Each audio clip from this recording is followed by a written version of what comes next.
सभी को जय मसीह की। प्रभु यीशु मसीह के नाम में आप सभी को सलाम। आज मैं खुदा के पाक कलाम को आप सभी के साथ बांटने जा रही हूँ, और जो कलाम मैं आपके साथ बांटने जा रही हूँ वो है कि प्रभु हमें क्षमा करता है। फॉरगिवनेस के ऊपर मैं आज प्रभु के कलाम को आपके साथ बांटूंगी। तो आइए हम खुदा के कलाम में देखते हैं कि प्रभु ने फॉरगिवनेस के ऊपर किस रीति से हमें समझाया कि हमें किस तरीके से दूसरों को क्षमा करना चाहिए।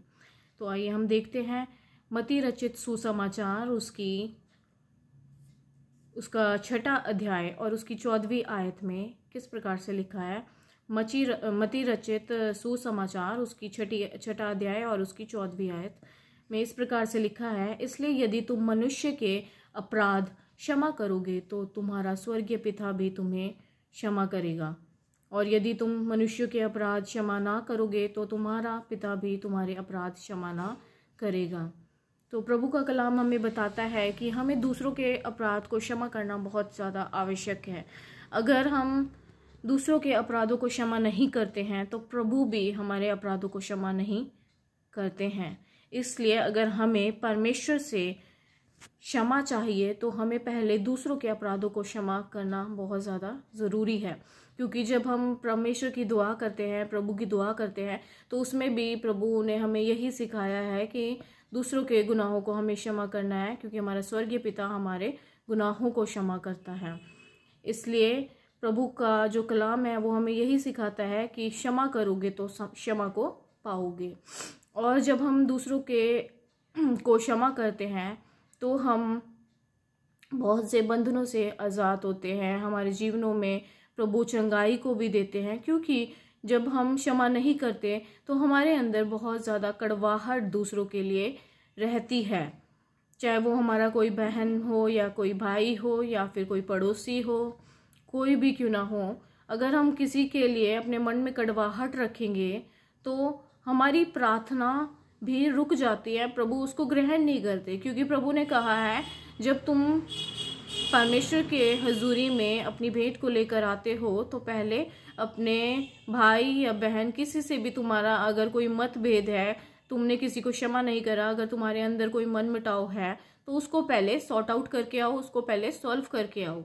अगर हम ऐसा नहीं करते हैं तो हमारा प्रभु के हजूरी में जाना व्यर्थ है, क्योंकि परमेश्वर हमारे जो हदिये हम परमेश्वर की हजूरी में लेकर जाते हैं, जो हम धन्यवाद की भेंट परमेश्वर की हजूरी में लेकर जाते हैं, उनको तभी ग्रहण करते हैं जब हमारे जो दिल है वो साफ होते हैं, जब हमारा जो मन है वो बिल्कुल साफ होता है। इसलिए क्षमा करना बहुत ज़्यादा आवश्यक है।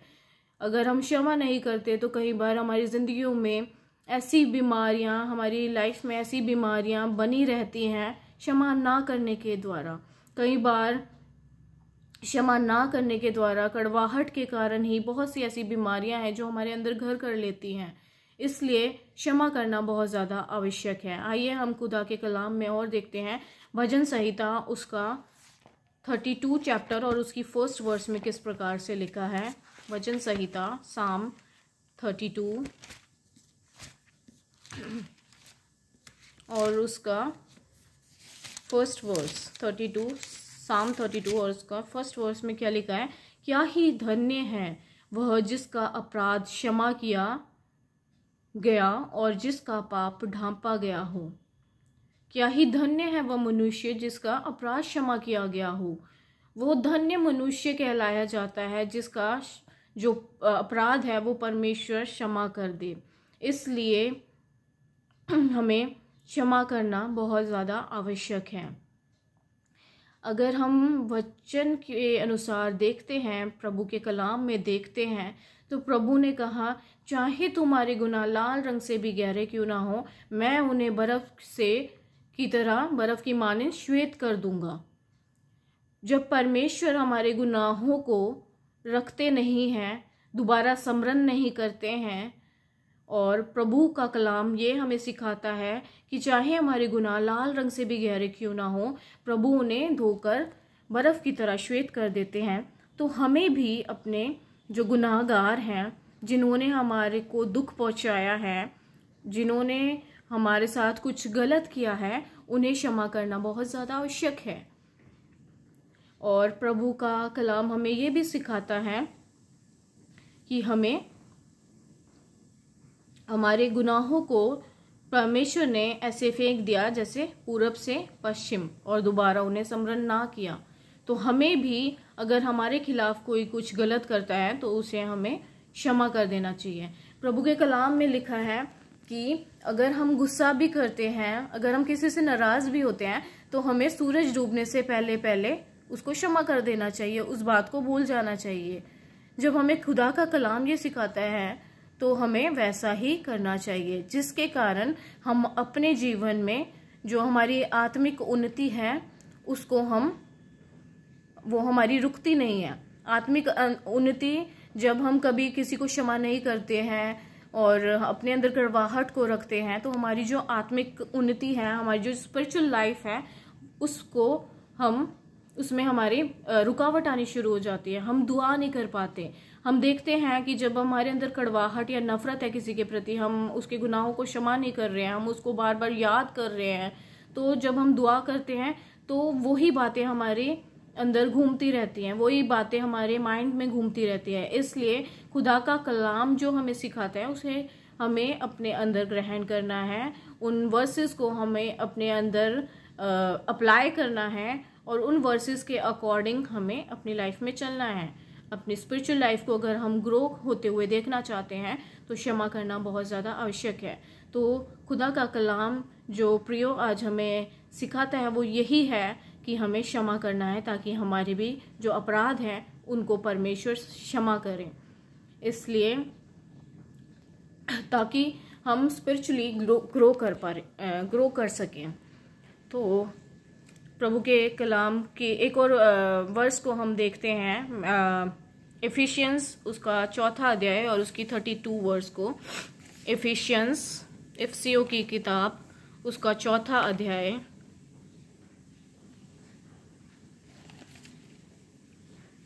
और उसकी 32वीं आयत 32 वर्स। उसमें लिखा है कि एक दूसरे पर कृपालु और करुणामय हो, और जैसे परमेश्वर ने मसीह में तुम्हारे अपराध क्षमा किए, वैसे ही तुम भी एक दूसरे के अपराध क्षमा करो। तो अंत में मैं यही कहना चाहूँगी कि जिस रीति से खुदा का कलाम हमें सिखा रहा है कि हमें दूसरों के अपराधों को क्षमा करना है, वैसे ही हमें करना चाहिए, क्योंकि हम खुदा के डर में चलने वाले लोग हैं, प्रभु का भय मानने वाले लोग हैं। और अगर हम खुदा के वचनों को मानते हैं, उनकी आज्ञाओं को मानते हैं तो और उसके अकॉर्डिंग चलते हैं, तो प्रभु हमारी लाइफ को ब्लेस करते हैं और हमारे जीवनों में बहुत सी बरकतों को और आशीषों को लेकर आते हैं, चंगाइयों को लेकर आते हैं और हमें छुटकारा देते हैं। बहुत से बंधनों से हम आज़ाद हो जाते हैं। इसलिए जिस तरीके से हम प्रभु का कलाम पढ़ते हैं उसको हमें अपने अंदर ग्रहण करना है, लागू करना है, और उसके अनुसार ही हमें चलना है। सो प्रियो, आज का वचन हमें यही सिखाता है। मैं आशा करती हूँ कि आज का जो वचन आप सभी ने सुना है उसके द्वारा प्रभु आप सभी को बहुत हयात के साथ ब्लेस करे, आशीषित करे, और आप खुदा के कलाम में बढ़ते जाएं, आत्मिक रीति से उन्नति पाएं, स्पिरिचुअली ग्रो होते चलें और खुदा के नाम की जय जयकार करते चलें। धन्यवाद करती हूँ प्रभु का कि प्रभु ने मुझे ये मौका दिया ताकि मैं इस कलाम को आप सभी के बीच में लेकर आने पाऊँ। इस समय के लिए प्रभु का धन्यवाद करती हूँ, और आप सभी के लिए मैं प्रार्थना करती हूँ कि आप सभी भी स्पिरिचुअली ग्रो होते चलें और आपके प्रभु घराने ब्लेस हों और आप खुदा के नाम की वडियाई करते चलें, और प्रभु आपको बहुत हयात के साथ आशीषित करें। जय मसीह की सलाम।